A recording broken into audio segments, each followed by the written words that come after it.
Dios les bendiga. En esta misma actitud de adoración vamos a abrir la palabra del Señor. La primera carta de Pablo a los Tesalonicenses, capítulo 2.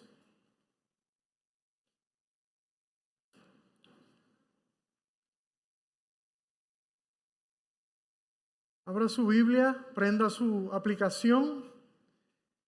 Vamos a leer y no la cierre, porque vamos a estudiar el pasaje. Amén.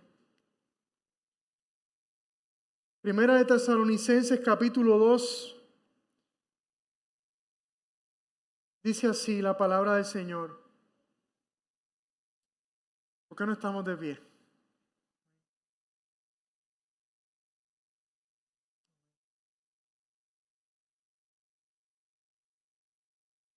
Porque ustedes mismos saben, hermanos, que nuestra visita a ustedes no fue en vano, sino que después de haber sufrido y sido maltratados en Filipos, como saben, tuvimos el valor, confiados en nuestro Dios, de hablarles el Evangelio de Dios en medio de mucha oposición. Pues nuestra exhortación no procede de error ni de impureza, ni es con engaño, sino que así como hemos sido aprobados por Dios para que se nos confiara el Evangelio, así hablamos, no como agradando a los hombres, sino a Dios que examina nuestros corazones.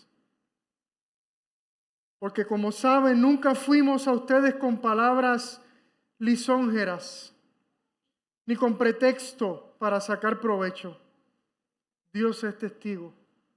Tampoco buscamos gloria de los hombres, ni de ustedes, ni de otros.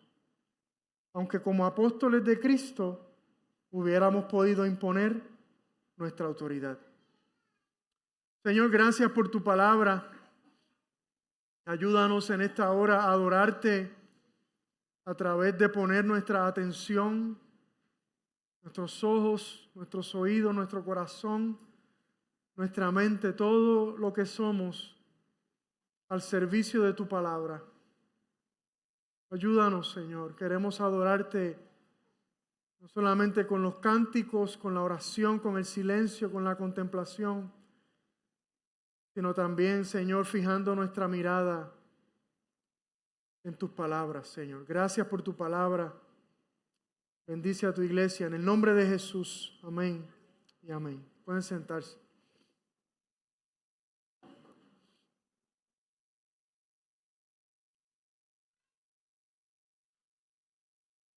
Hoy queremos enfocarnos en los primeros 2 versículos de ese capítulo 2 de Primera de Tesalonicenses. Queremos seguir reflexionando en esta carta hermosa a la iglesia. Y luego que en el capítulo 1, Pablo introduce esta carta con palabras de celebración, de gratitud a Dios por la fidelidad y el amor y el testimonio de los creyentes en Tesalónica. Parece continuar la carta siendo una defensa de su persona, de su equipo de trabajo y de su ministerio en Tesalónica. Y la pregunta que nos surge es, ¿por qué Pablo se ve en la necesidad de hacer esta defensa? Como en otras ocasiones, Pablo parece responder. Es su costumbre, ¿verdad? Responder en sus cartas a preguntas, a dudas, a críticas acerca del Evangelio y en este caso acerca de su ministerio allí en aquel lugar. Pero Pablo realmente no está preocupado por defenderse a sí mismo. Pablo no está preocupado por defender su reputación, sino que Pablo está preocupado por ser fiel testigo del Evangelio. Porque para Pablo el Evangelio es lo importante. Y Pablo no quiere que nada manche el mensaje. ¿Y sabes qué?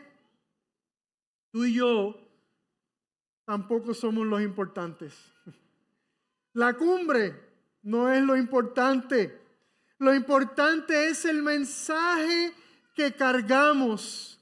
El Evangelio es lo importante. Tú y yo hemos sido llamados por Dios. No solamente el pastor y su equipo de trabajo, sino todos hemos sido llamados por Dios para ser los custodios de un mensaje. Hemos sido llamados a ser los embajadores de un mensaje. Hemos sido llamados a ser los embajadores de la noticia más importante del mundo.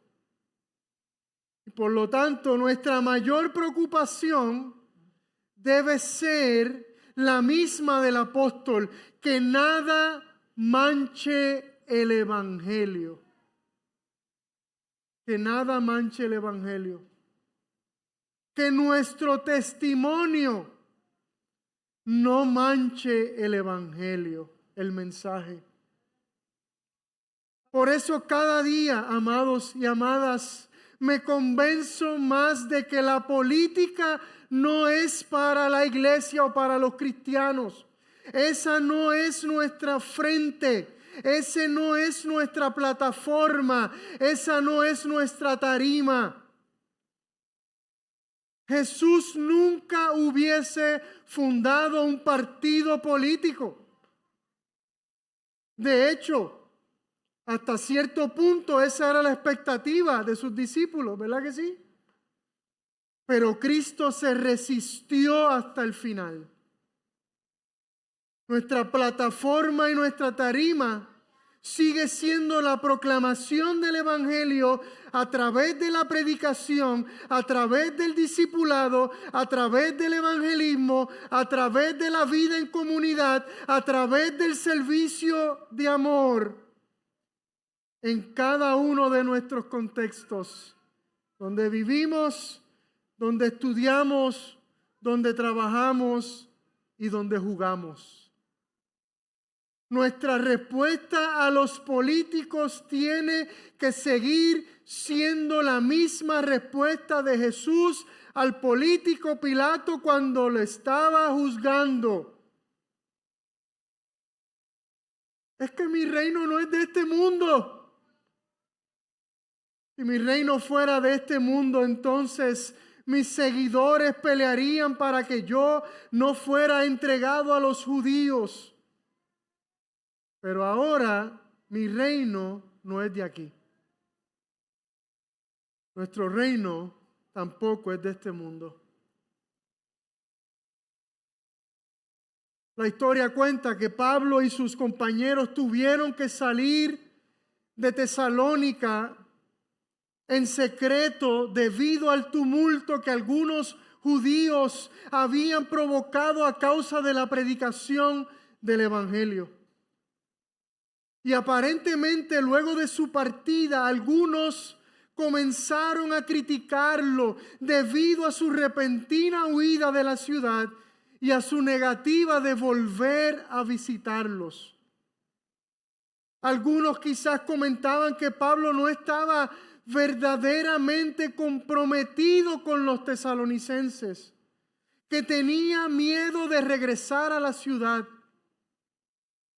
Por eso en el verso 17 de ese capítulo 2, Pablo dice: queríamos ir a ustedes, al menos yo, Pablo, más de una vez, pero Satanás nos lo ha impedido. Algunos no solo estaban esparciendo la idea de que Pablo no estaba verdaderamente comprometido con los tesalonicenses, sino que por tal razón su mensaje tampoco era verdadero. Y aquí vemos entonces la verdadera preocupación de Pablo. No que hablaran mal de él, sino que el Evangelio, el mensaje del Evangelio que él había enseñado y predicado en aquel lugar, comenzara a ser minado.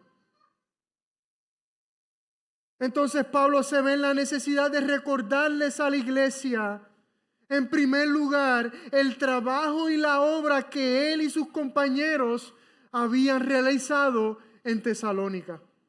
Y se los recuerda de nuevo, no con el fin de defender su reputación, sino con el fin de animarlos a no desenfocarse, a no creerse las mentiras que estaban escuchando y a seguir su ejemplo de fidelidad, de servicio y amor, aún en medio de la crítica y la oposición.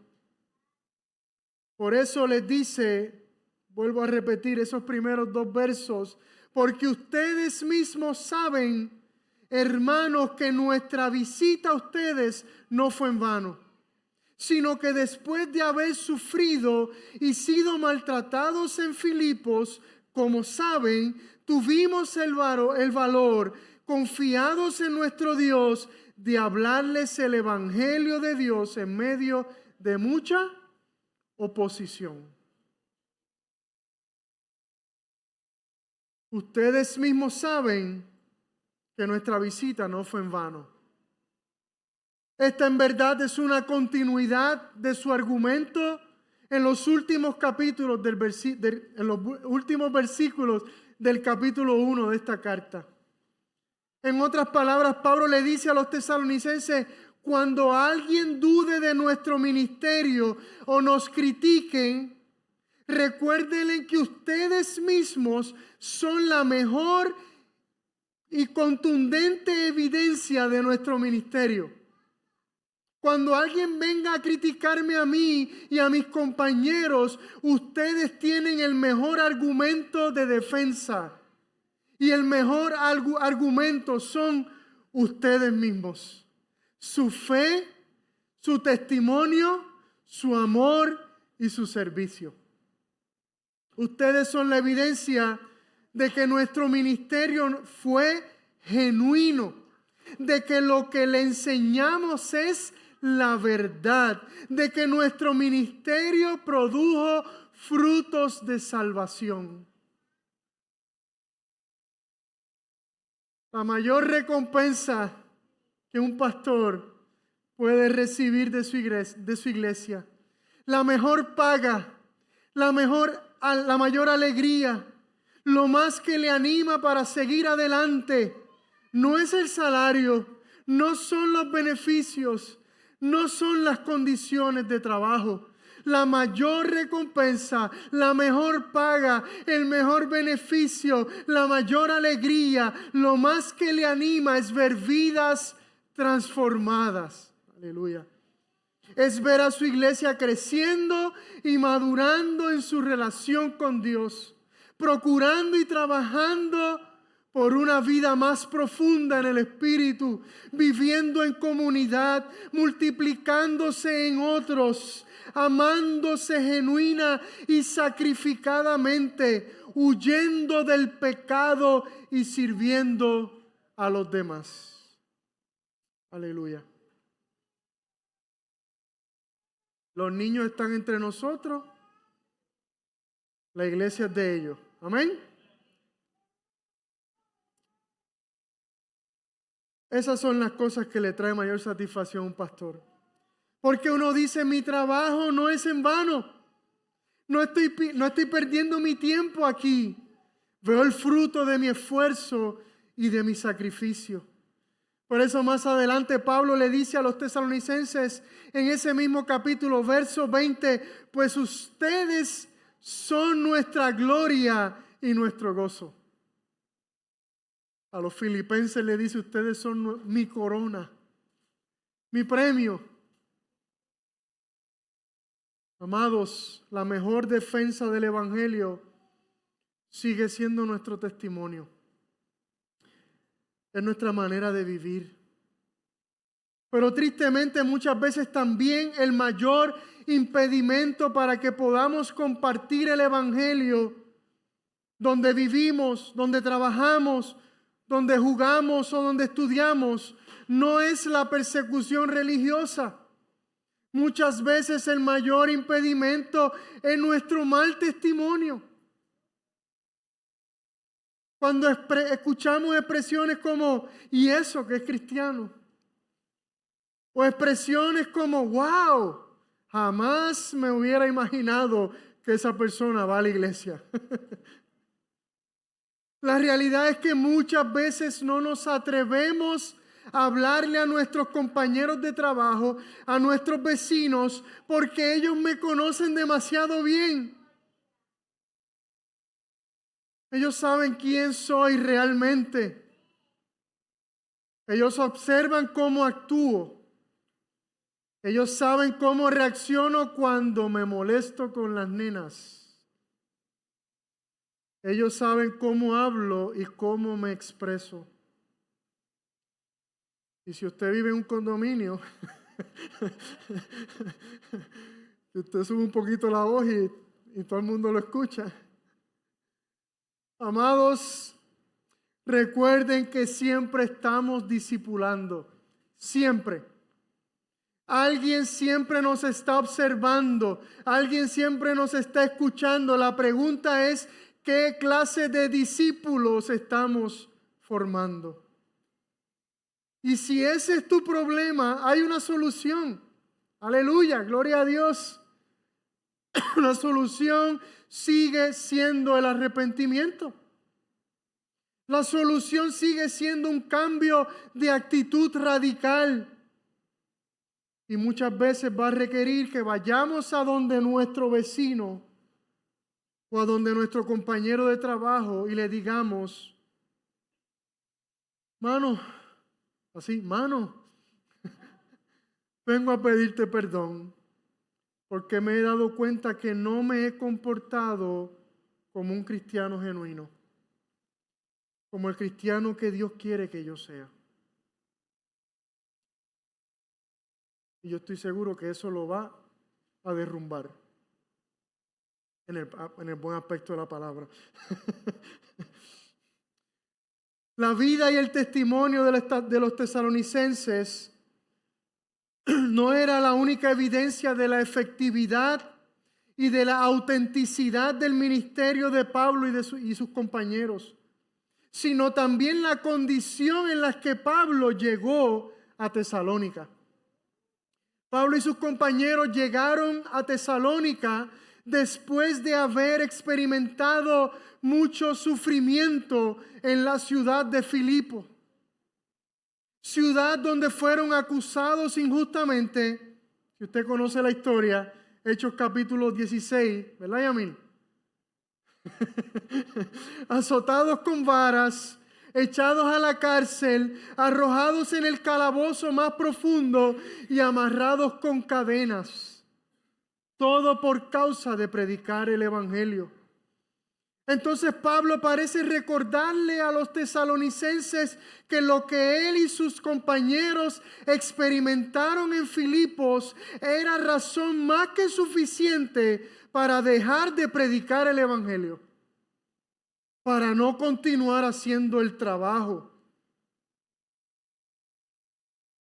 ¿Vamos nosotros a salir de una ciudad donde fuimos maltratados para ir a la próxima ciudad a predicar sin saber lo que nos vamos a encontrar allí? O hay que estar loco, o hay que estar profundamente comprometido con una causa. O simplemente estar comprometido con obedecer al mandato de nuestro Señor.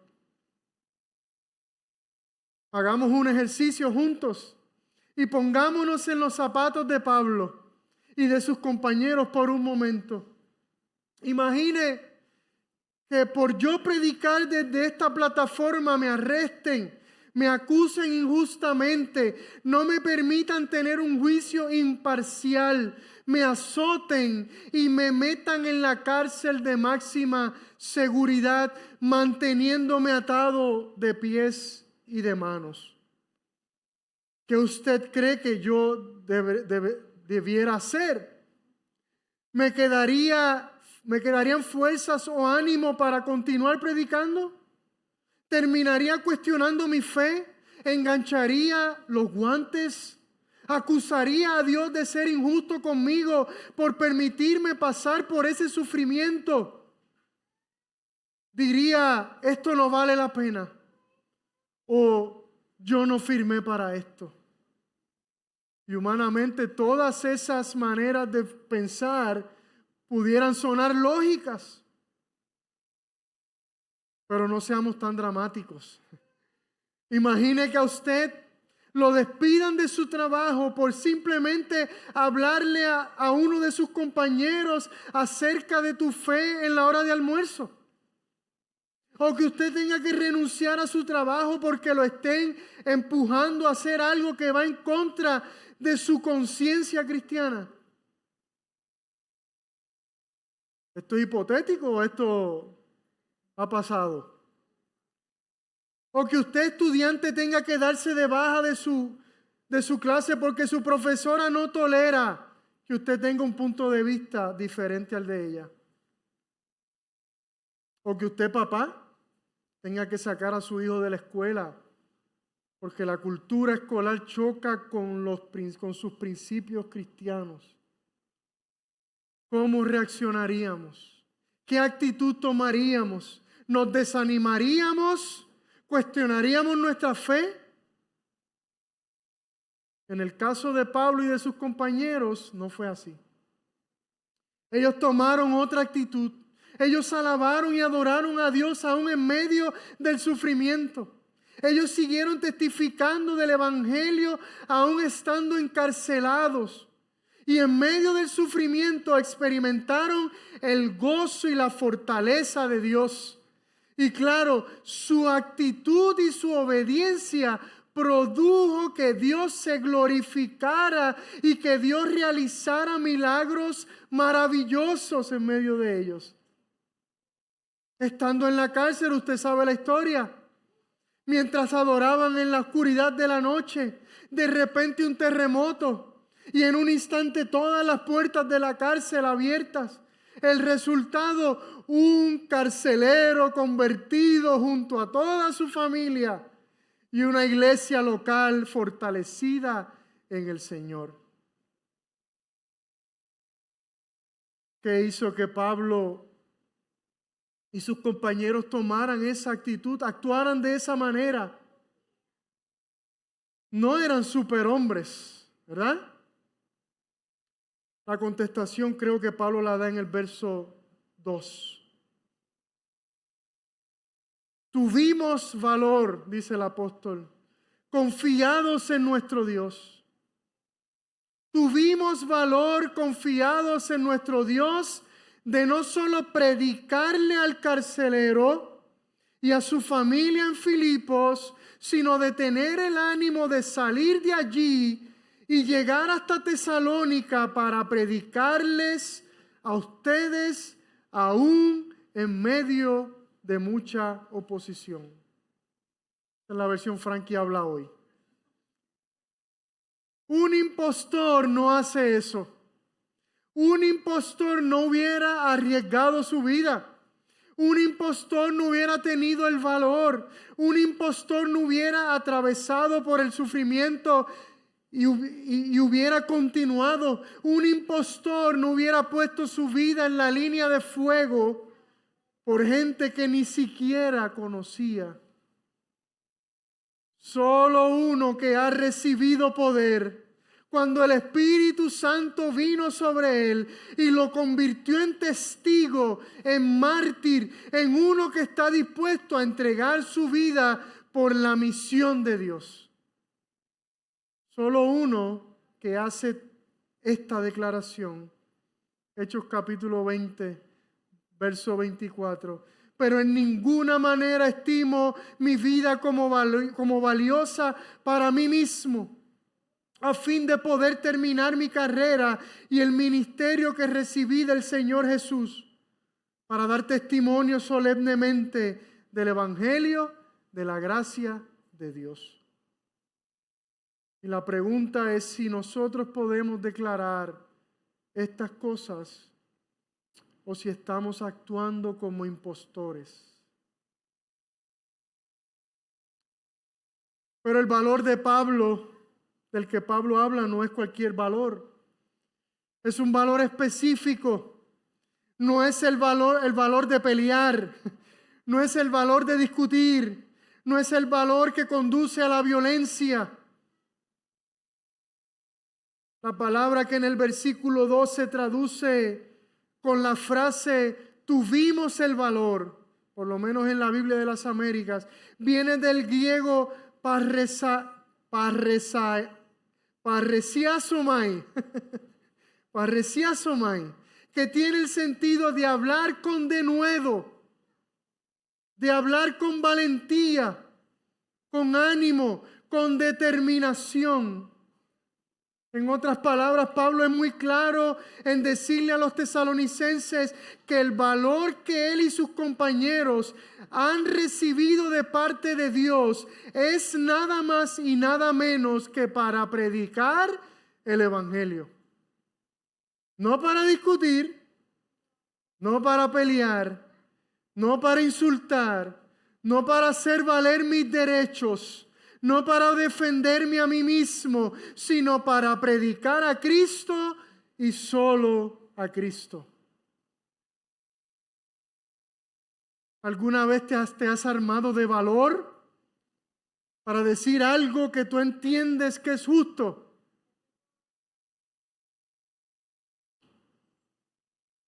¿Sí o no? Amén. Pues ese mismo valor, pero para predicar la justicia de Cristo. La palabra confiados que aparece en el verso 2 no aparece en el texto original. Y como ya hemos señalado, estas son palabras que se le añaden a la traducción, ¿verdad? No al texto original, para ayudar al sentido de lo que se está diciendo. Así que el verso original diría de esta manera: como saben, tuvimos el valor en nuestro Dios. Como saben, tuvimos el valor en nuestro Dios. En otras palabras, el valor no es nuestro. Ciertamente nosotros somos los que lo ejercemos, pero reconocemos que no es original en nosotros. No viene de nuestras propias fuerzas. No viene de nuestras capacidades o habilidades. Nuestro valor para hablarles a otros de nuestra fe solo viene de nuestro Dios. No de mi conocimiento, no de mis estudios, no de mis lecturas. Solo tenemos que confiar en Él y ejercerlo. Solo tenemos que dar el primer paso e inmediatamente experimentaremos su valor en nosotros. Muchas veces decimos que no tenemos el valor de hablarles a otros de nuestra fe. Yo lo he dicho. O que no nos sentimos preparados. O que no estamos lo suficientemente maduros en la fe. Sin embargo, déjeme decirles y déjeme decirme que todas son mentiras. Todas son mentiras que no creemos. Porque todos esos son argumentos que parten de la premisa de que es nuestra capacidad, que es mi habilidad lo que lo va a lograr. ¿Ve por qué es una mentira? No parte de la premisa de que es su evangelio, de que es su mensaje, de que es su valor en mí. Pablo y sus compañeros comprendieron el llamado, comprendieron la misión, comprendieron cuál era la meta y comprendieron su responsabilidad. Pero también comprendieron que el valor no venía de ellos, sino de aquel que los había llamado. Ellos sabían que la misión no sería fácil, que tendría un costo muy alto para ellos. Pero de nuevo, para ellos no eran lo importante. Lo importante era la misión. Ellos sabían que aunque la misión no sería fácil, aquel que los había llamado los respaldaría. Ellos tuvieron el valor de hablarles con denuedo, con valentía el Evangelio, aún en medio de mucha oposición. La palabra que se traduce como oposición en este verso 2 viene del griego agón, que tiene el sentido de combate o de lucha. También nos recuerda la palabra agonía, ¿cierto? Muchas veces de primera instancia compartir el Evangelio se va a sentir como una agonía. Se sentirá como una agonía luchar con el temor, con el qué dirán, con el temor a ser rechazado o a la burla. Se sentirá como una agonía luchar contra el mundo espiritual. Frustrante. La lucha de Pablo y sus compañeros era otra, pero era una lucha, y la de nosotros es diferente, pero sigue siendo una lucha. Tú tienes la medicina para su enfermedad. Y ellos no quieren.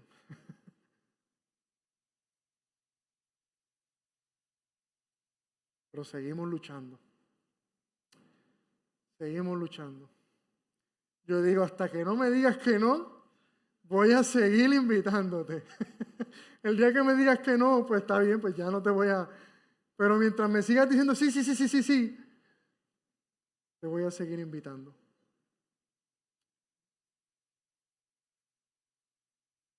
Amados, si a pesar del temor reconocemos el valor que tenemos en Dios, Él se va a glorificar. No el valor que vamos a recibir, sino el que ya tenemos. Ya lo tienes, ya está en ti. El Espíritu Santo está en ti. Si reconocemos eso, aún a pesar del temor, Dios se va a glorificar. Amén. Entonces, ¿qué nos hace falta para imitar a Pablo y a sus compañeros en su denuedo por predicar el Evangelio? ¿Qué usted cree que nos hace falta? La verdad es que no nos hace falta nada. La verdad es que ya hemos recibido todo lo que necesitamos. La verdad es que lo único que hace falta es que confiemos en nuestro Dios y demos el primer paso. Que tomemos riesgos de fe, que crucemos al otro lado, que hagamos esa invitación, que iniciemos esa conversación, que confiemos en ese que es el Señor de la obra, que es el dueño de la misión, ese que ama al perdido, ese que ya está trabajando en los corazones, ese que nos quiere usar para su gloria. ¿Qué hace falta? Reconocer que tenemos un arma poderosa. Reconocer que esa arma es nuestro testimonio de vida. Reconocer que nuestro testimonio es la mejor evidencia de nuestra fe.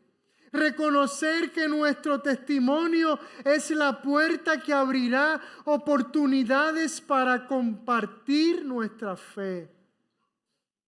Por eso el apóstol Pablo dice que trabajemos nuestra salvación con temor y temblor. Él no está hablando de si eres salvo o no. Él está hablando a gente que ya son salvos. O a ustedes, trabajen su salvación con temor y temblor. Cuida tu testimonio. Cuida tu testimonio. Y si examinamos nuestra vida y nos damos cuenta que no hemos dado el mejor testimonio, o que hemos manchado el Evangelio con nuestra manera de vivir, con nuestras acciones, con nuestras decisiones o actitudes, aún hay esperanza. Amén. Si no, no fuera una buena noticia. El Señor sigue siendo el mismo de quien se dijo una vez: si confesamos nuestros pecados, Él es fiel y justo para perdonarnos los pecados y para limpiarnos de toda maldad. Él no quiere, amados y amadas, que vivamos en la oscuridad. Él quiere que vivamos en la luz. Él no quiere que vivamos en el anonimato. Él quiere que vivamos, que seamos sus testigos. Él no quiere que vivamos en el silencio. Él quiere que vivamos para proclamar su verdad a tiempo y fuera de tiempo, aquí, allá y en todo lugar. Aleluya. Amén. Amén. Vamos a orar.